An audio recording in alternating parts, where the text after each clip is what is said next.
Jim Jones, come forward, please. Thanks, Brian. Jim's a product of the Royal Aero Club. He is a product of the Air Force cadet system. Trained through here, worked his way through general aviation in Western Australia, joined the Air Force, had a very great career while he was there, and then joined Qantas. So he's going to be talking today about his time as a test pilot in the RAAF. Over to you, Tim. Okay, thank you. Thanks, Brian. I actually live in Queensland now, and although from Western Australia, and I try to get across to WA at least once a year to catch up with sort of friends and my wife's family and so forth. And I emailed Brian and said, look, I think I might coincide with one of your talks. Can I come along? And he said, can you come along? And so here I am. What am I going to talk about? Test flying in the RAAF. The test flying experience that I had is based on my career, so there's going to be a fair bit of I and me in it. I apologise for that, and I'll try not to lay it on too thickly. After flying for a while in general aviation here, I was actually called up for national service and signed on to the Air Force to extra time instead of going into the Army. The Air Force, straight across to Point Cook to fly the Windshield, wonderful little aeroplane. And then back to Pierce, where the Mackie had very recently taken over from the Vampire and continued the training there. From there I was sent to fly fighters. Most people were being sent to the helicopters, and as a consequence the other arms of the Air Force were running down on pilots, and I was lucky and got sent to fly fighters. The fighter stream I went into was from the Mackie directly into the Mirage, with the training over at Williamtown RAAF base in Newcastle, and then up to Malaysia. Thanks, Brian. Where I was fortunate enough to spend 3 years flying the Mirage up in Malaysia with number 75 Squadron, in the company of Mr. Alf Allen, who is somewhere at the back of the room here. Malaysia was terrific. The RAAF was short of fighter pilots. We had lots of aeroplanes, not too many pilots, and so we had heaps and heaps of flying. Malaysia was pretty much a free rein airspace, and so the flying was more or less uninhibited, and we all had a pretty good time. The Royal Air Force was busy withdrawing. All of the British forces were being gradually withdrawn from east of the Suez Canal, and so we also ended up, when the RAF took their Lightning fighters out of Singapore, we also took over air defence requirements down in Singapore. So we used to spend about a quarter of our time down in Singapore, and a lot of flying between the two places. On one of which, in a two-seat Mirage, I took Lieutenant Fred Brown for a ride in a Mirage down to Singapore and back, and through Brian we've remained in contact ever since. While I was at 75 Squadron, with all the flying, we gradually accumulated a reasonable amount of experience, and that's how I entered into the test flying in its most basic form, which is maintenance test flying. And I ended up doing maintenance test flying on the Mirage for 75 Squadron. The maintenance test flying largely consisted of an aeroplane that either had problems that they couldn't solve, the ground engineers just couldn't duplicate it, so you had to go and troubleshoot that for them, and all of the aircraft coming out of major maintenance had to be tested to make sure that they were back up to spec and everything was working. Comparatively simple, and what you were doing was just sitting down in the aircraft, made sure all the systems were working correctly, and then flew the aircraft to make sure that the acceleration performance, stopwatch time, how fast did it go and how quickly, time to height, how quickly could you climb from brakes release to 36,000 feet, make sure that all the performance parameters were there, note any discrepancies, bring the aeroplane back onto the ground, and then the engineers would have the information to fix things. And that was the most basic form of test flying. No real qualifications, just reasonable experience on the aircraft.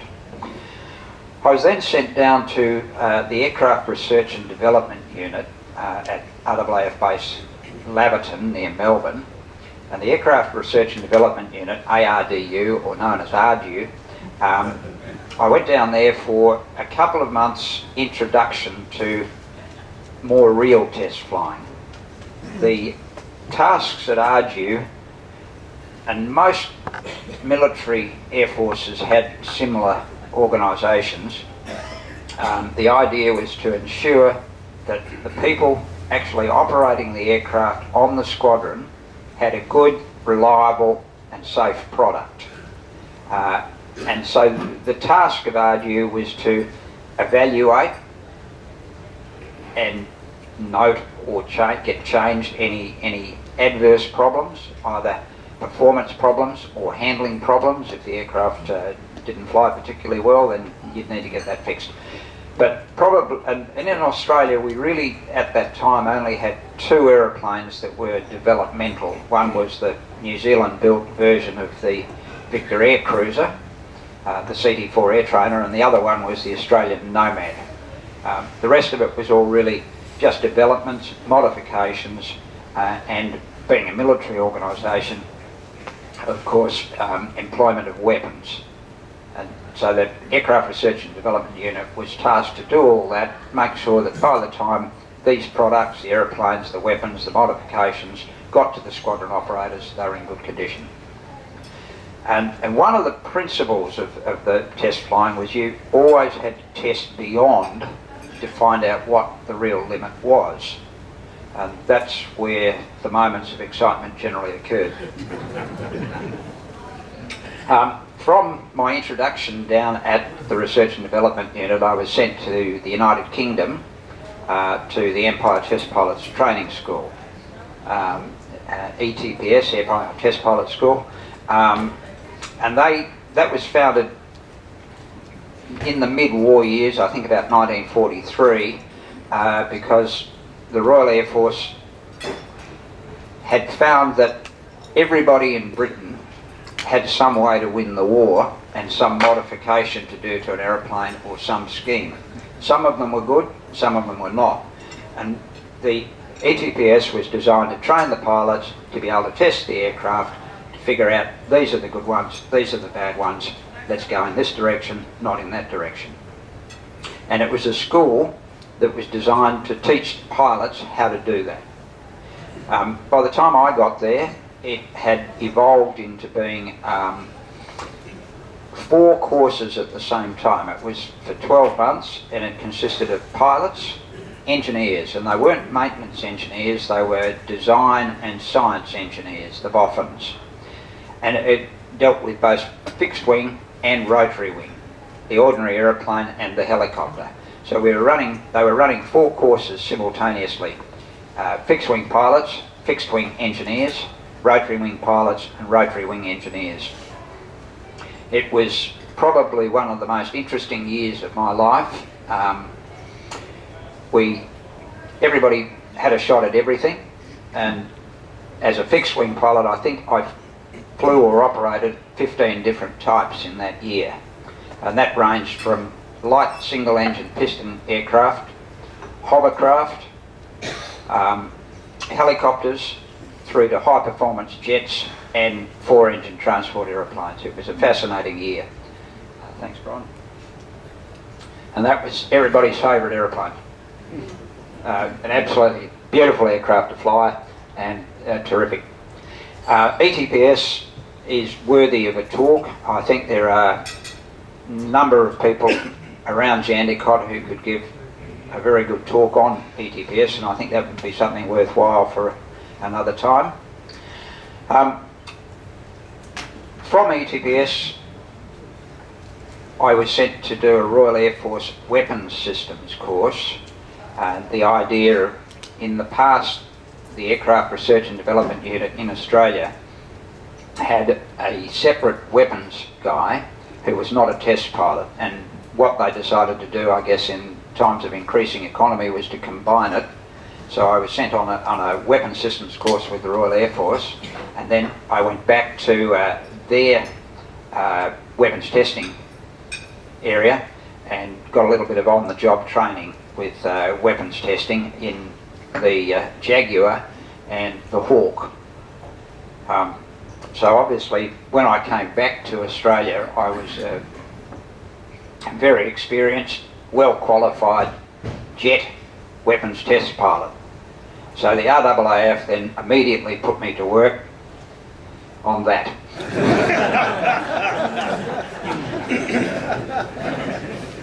I became a project test pilot for the little air trainer. We had got that as a replacement for the Windshield, and as I think some of the people in the room would say, we've never replaced the Windshield. The concern was it might not be strong enough and wouldn't last very long. So my job was to work with the Aeronautical Research Laboratory, who are a bunch of scientists based in Melbourne at Fisherman's Bend, and work out how long this thing was going to last. The scientists and the engineers put in a whole bunch of instrumentation to measure the flexing and strain right across the airframe. And the right-hand seat of the aircraft was actually filled with electronics and computing and recording gear to record all this. We sat down with the senior flight instructors at number 1 Flying Training School at Point Cook, and they had approximately a 65-hour training course, and we broke this down to being a number of manoeuvres that replicated what they did, and we condensed this down to about 10 hours. And then the testing of it then was to run through these 10-hour sequences, and you'd do that over a space of several weeks, and the scientists would then analyse it and come up with, yes, there's strain here, fatigue here, this is a potential problem. It included pretty much everything they did in their syllabus, plus a few things that they did but didn't intend to, one of which was heavy landings. One of the students at Point Cook managed to get the imprint of the tyres on the underside of the wing on one of his landings. And so the scientist said, well, we've got to duplicate that. And I said, I think I'm on leave.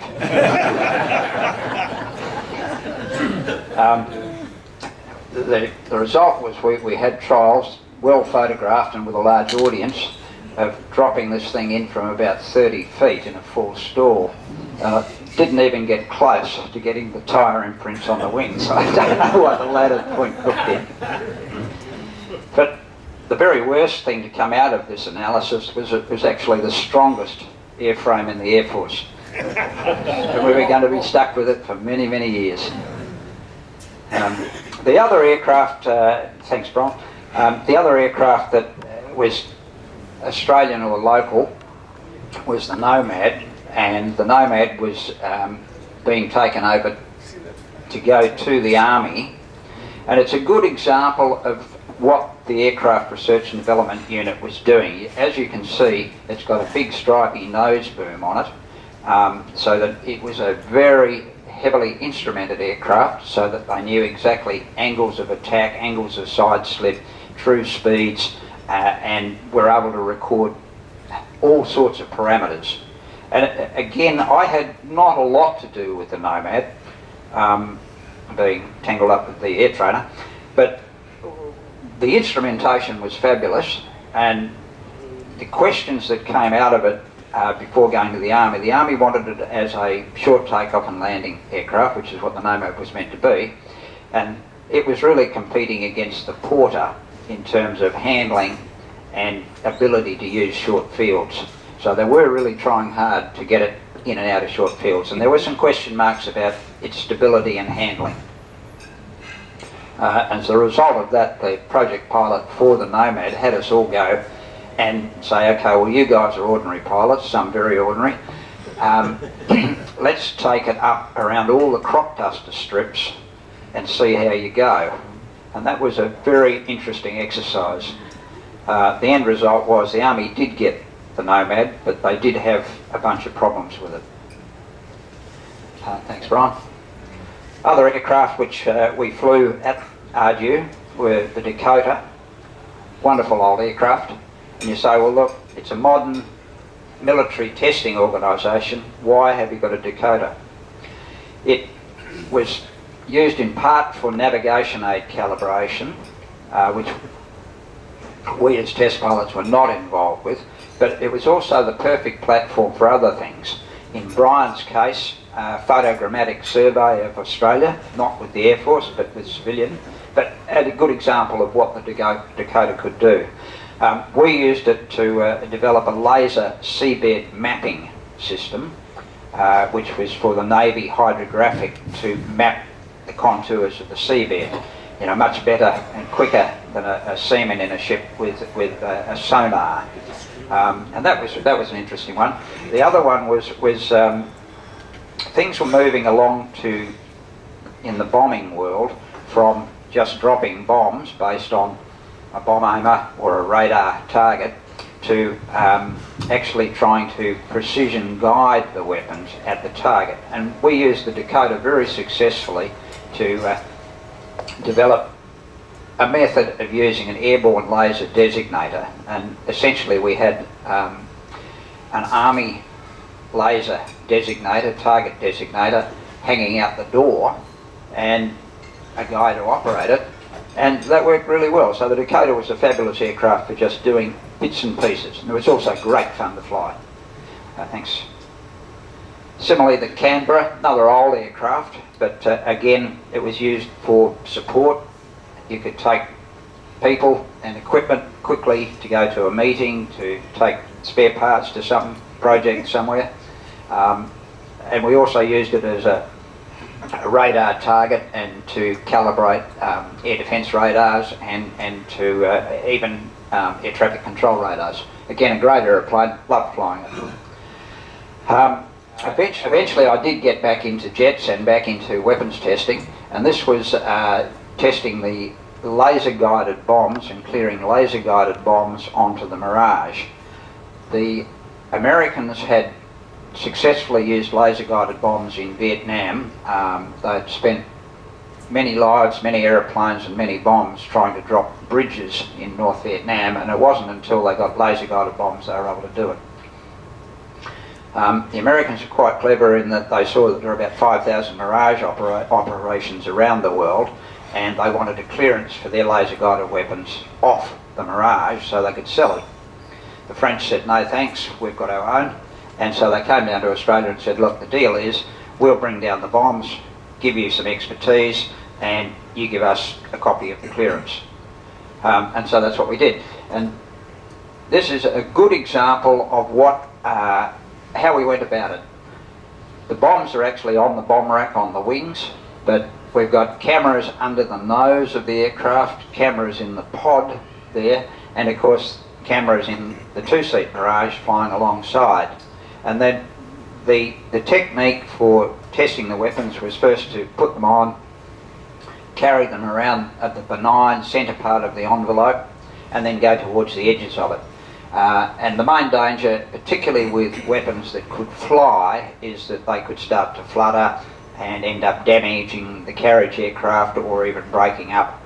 And so we just stepped cautiously along that line and eventually say, okay, well this is where we want to fly it to. These are the limits, we want to take it this fast and do these manoeuvres, how many G and whatever. So, and eventually you step on to the next point, thanks Brian, which is actually dropping them.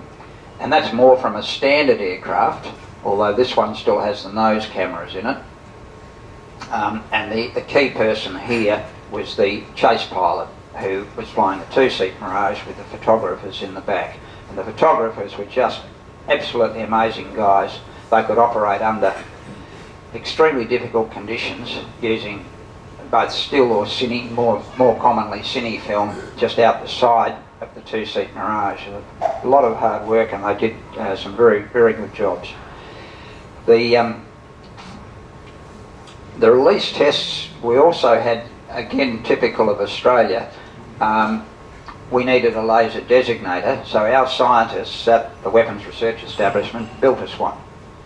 They put it in a Singer sewing machine box, and it looked like a Singer sewing machine with a tube out the front. And the Americans took one look at this and sent for their own laser to come over. But we never used the American laser. Ours was just really good. The tests were particularly interesting because this bomb would fly. Most people in the RAAF in the fighter world would claim the best score for gunnery, the best score for bombing. I'm claiming the worst, and I managed to put a laser guided bomb 2 kilometres over the top of the target, which was the biggest miss for a while, I think, but it was an extremely interesting trial. If we go to the next one, thanks. Okay, we're looking there. We've got release of high drag weapons. A standard bomb is fairly slick and it goes like a dart. Some of the requirements were for low level deliveries of bombs, and the answer to that was the bomb deploys a tail, slows down, the aircraft flies ahead, doesn't get blown up by its own bomb. We did in fact lose at least one Mirage to its own bomb where there was a malfunction and the bomb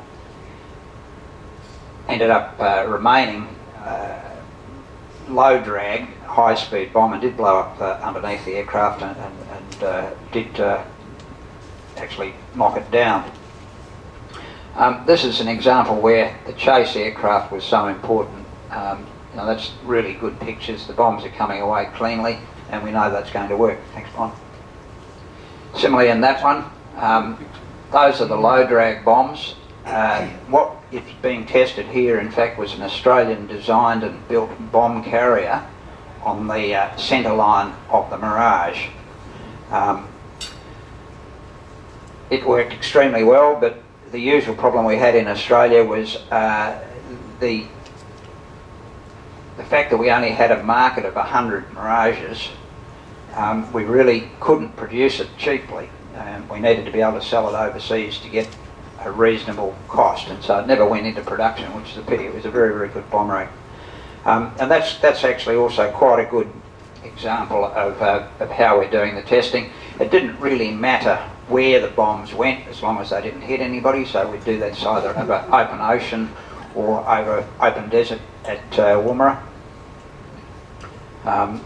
It didn't really matter that they weren't aimed at a target, didn't have to be at a particular low tactical release, and it was quite good.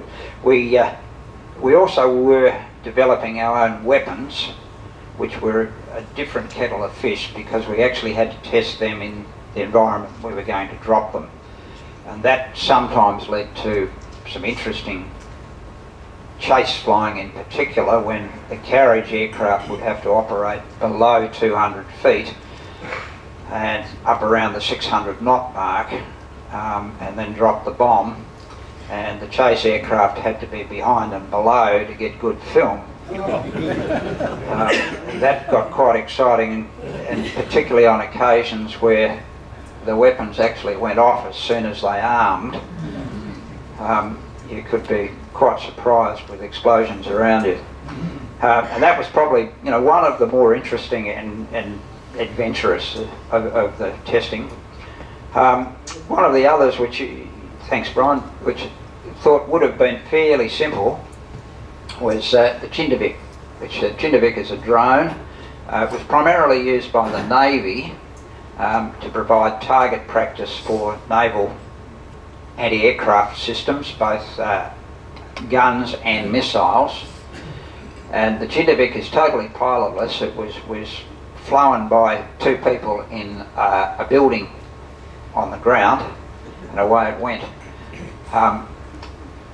The Navy, thanks Brian, the Navy was notoriously accurate in shooting down Jindiviks, which were quite expensive, instead of the target that they were meant to be towing. And the idea was the target was towed about a mile behind the Jindivik on a cable, and that was what the Navy are meant to be shooting at. So some development was required to improve the targets so the Navy radars would tend to lock onto the target rather than the Jindivik. And the trial there was to actually fly with the Jindivik and then analyse how the target, made sure the target came off cleanly, deployed and streamed back on the end of its cable and flew in a stable manner. And I would count that as one of the most frightening ones I've done, because you're flying formation on an aeroplane without a pilot, and normally if you're flying formation, the pilot will look around before he turns. And you can see what's happening. The Jindy, the guy on the ground just goes whack. And I was very wary of that. Even worse, at the end of the cable, you have to follow back down the cable, find the target, and make sure the target's flying right. Well then of course if the Jindivik turns, then the cable cuts the corner. So that was one of the more interesting bits of testing we did. Thanks, Brian. From there I went back to things a little bit more benign and ended up on the F-111. Again, starting out, gaining experience on the squadron, maintenance test flying. And then the F-111 was designed in the 1960s, fantastic aeroplane. It would do 800 knots at sea level, 2.5 times the speed of sound at altitude, and could land on less than 5,000 feet of airstrip at 110 knots. Just an amazing aircraft. Anyway, it was reaching the stage where we were just carrying unguided weapons and we needed guided weapons. We had the laser guided bombs, but we had no airborne laser designator. And we were at this stage more or less committed to American weapons and the precision guided weapons. And the plan was to update the F-111's weapons and electronic systems and to provide it with an imaging infrared capability so it could see essentially TV pictures at night of ground targets, and also to put a laser designator in and to update all the electronics so that the aeroplane was able to talk to digital rather than analog weapons, so it would have digital information in it. And this was a very major project for the RAAF, so it was an Australian project, although it was all done in the United States. And we took one F-111 across to the United States and worked for nearly 2 years developing all these modifications. And I'd have to count that again as an interesting, very, very interesting and satisfying test flying snippet in my life. We ended up, as well as getting the infrared and the laser designator working, we also dropped multitudes of laser guided bombs to refine how it was done. The Maverick anti-tank missile was tested, television guided glide bombs, and as shown here, the Harpoon anti-shipping missile. One of the highlights, which became a bit of a low light unfortunately, was I did the first test firing of a Harpoon off an F-111, and it was done off the coast of California, and the target was an old World War II United States Navy destroyer. I'd like to say I sank it, but I exceeded my miss distance and missed by 23 miles. So I'm now definitely claiming the record for the biggest miss. I blame the weapon because it failed, but there you go. And finally, thanks Brian, last slide. We didn't design any more of our own aeroplanes, but we certainly did build the Hornet in Australia, and the final job was more or less drifting back to maintenance testing, except it was production test flying, and doing the production test flying, production acceptance test flying of the F-18 Hornet from Avalon in Victoria. And that again was take the aircraft to its limits, make sure it's working properly, and in some areas where it's thought that squadron aircrew might accidentally exceed some of the limits, which they would, in the endeavour to get the kill or escape being killed, you always explore beyond the limits, and I'd have to say that was an extremely interesting time. Without a shadow of doubt, that's the nicest aeroplane I've flown. It would dance to your fingertips. A beautiful aircraft. From there on, I retired from the RAAF and went to the airlines. So I hope this gave a little bit of an insight into what flight testing we did in Australia and the RAAF. Welcome any questions outside, and I'd like to sit down and listen to Mr. Andy Anderson now. Thank you.